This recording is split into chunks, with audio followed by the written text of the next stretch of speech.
एक महिलेला खरं तर पुरुषाला सुद्धा सुंदर दिसावं हा खरं तर त्यांचा हक्क आहे आणि प्रत्येकाला वाटत असतं की आपण छान दिसावं. पण तुम्ही जे म्हणालात की मेकअप शिवायचं जे सौंदर्य असतं ते खरं सौंदर्य असतं. त्यासाठी आमच्या प्रेक्षकांना काय टिप्स द्याल? घरगुती डाएट असेल, स्किन केअर असेल, काय सांगाल थोडक्यात? हां, सगळ्यात महत्त्वाचं आता सपोज लेडीजचा विचार घेतला. हो हो. तर लेडीजचे मेन प्रॉब्लेम्स काय येतात? तर त्यांचे हार्मोन्स, बरोबर. त्याच्यानंतर खायच्या वेळा, त्याच्यानंतर मेन तुमचं गट हेल्थ म्हणजे तुमचं डायजेस्टिव्ह सिस्टीम कशी आहे.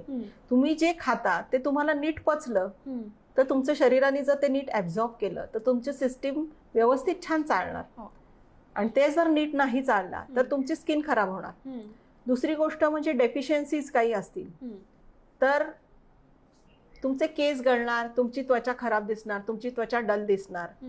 आणि मला दरवेळेला मी शिकवताना पण सांगते, hair is your last organ which gets minerals proteins from your body last.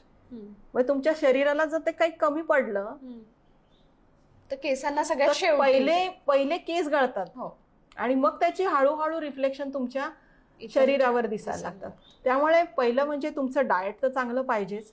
दुसरी गोष्ट तुम्ही त्वचेला आणि केसांना काय लावता हे एक्सपर्टीज करून माहीत करून घ्या.